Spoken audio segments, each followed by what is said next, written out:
GSP+ سے نکالنے کا ذکر نہیں کیا گیا. یہ ان کو خدشہ ہے جو جعلی حکومت ہم پر مسلط کی گئی ہے کہ ان کی ناکام پالیسیز کی وجہ سے شاید پاکستان کوالیفائی نہ کر پائے، کیونکہ جو یہاں پر جمہوریت کا بیڑا غرق کیا گیا ہے، جوڈیشری کا بیڑا غرق کیا گیا ہے، انسان کی جو انسانی بنیادی حقوق ہیں ان کو پامال کیا جا رہا ہے، رول آف لا کو پامال کیا جا رہا ہے.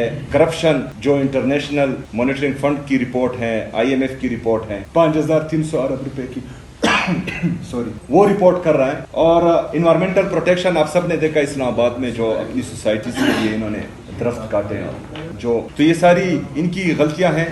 اور لیکن ہم پھر بھی جو ہیں چاہتے ہیں کہ پاکستان GSP+ کے لیے کوالیفائی کریں، پوری دنیا میں پاکستان کے ایکسپورٹس ہوں اور پاکستان ترقی کرے. لیکن ان کا یہ ارادہ بالکل نہیں ہے. یہ جو ہے صرف سیاسی انتقام اور نفرت اور بغض اور انا میں تمام پالیسیز پر عمل کر رہے ہیں، جس کا نقصان صرف اور صرف پاکستان کو ہوگا، کیونکہ یہ پاکستان تحریک انصاف کو نقصان نہیں پہنچا سکتے. اور 3 سال سے آپ نے دیکھا انہوں نے جو جبر کیا، فسطائیت کی، جو ظلم کیا پاکستان تحریک انصاف اور اس کے کارکنوں پر، ان کی لیڈرشپ پر، اور اس کے باوجود بھی پاکستان تحریک انصاف جو ہے اسی جگہ کھڑی ہیں، مزید مضبوط ہو کر ابھری ہیں.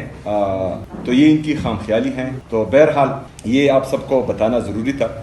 شکریہ. بسم اللہ الرحمن الرحیم.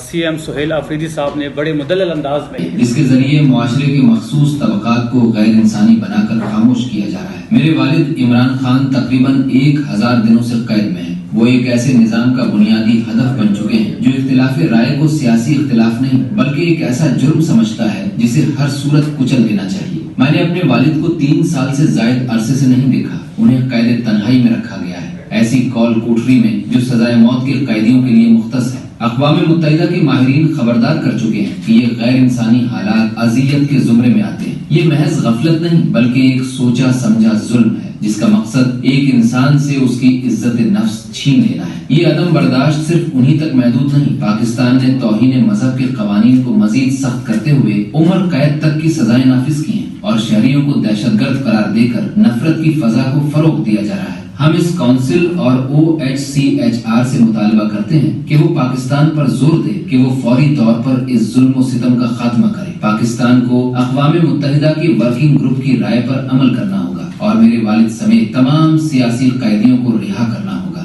شکریہ.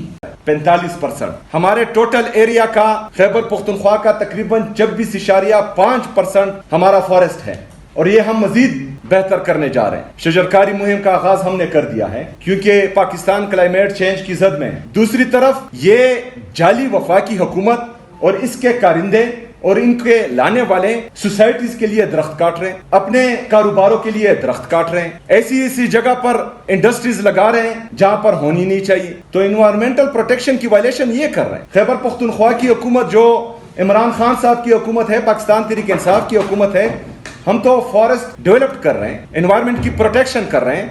جتنا ہمیں ضرورت ہے فارسٹ کی اس سے زیادہ ہم پاکستان کو دے رہے ہیں. خیبر پختونخوا کو جتنا ضرورت ہے یا جتنا ہم وہاں پر انوائرمنٹل پروٹیکشن کے لیے جو سٹینڈرڈ درکار ہوتا ہے اس سے زیادہ ہم فارسٹ پروڈیوس کر رہے ہیں پاکستان کے لیے، پاکستان کی خاطر، پاکستانیوں کے لیے. لیکن یہ جو ہے درخت کاٹ رہے ہیں اپنی سوسائٹیز کے لیے، اپنے جو ہیں پیسوں کے لیے. تو انوائرمنٹل پروٹیکشن کی وائلیشن یہ لوگ کر رہے ہیں، پاکستان تحریک انصاف نہیں کر. پھر اس میں ایک اور رول ہے کہ کرپشن نہیں ہونی چاہیے اس ملک میں. اچھا، یہاں پر پہلے تو انہوں نے دھاندلی کی، اس دھاندلی پر رپورٹ آئی جو ابھی تک دبی ہوئی. دوسرا، کرپشن پر IMF نے رپورٹ کیا ہے، یہ ہمارا رپورٹ نہیں ہے، IMF نے رپورٹ کیا ہے کہ انہوں نے 5300 ارب روپے کی کرپشن کی ہے. تو یہ قاسم خان صاحب نے کی ہے کہ یہ جو جعلی مسلط حکومت ہے اس نے کی. تو GSP+ کے جتنے بھی رولز اینڈ ریگولیشن ہیں جو آپ کو اہل کرتے ہیں کہ آپ ان کے ساتھ ٹریڈ کریں، ان سب کی وائلیشن جو ہیں وہ یہ لوگ کر رہے ہیں جو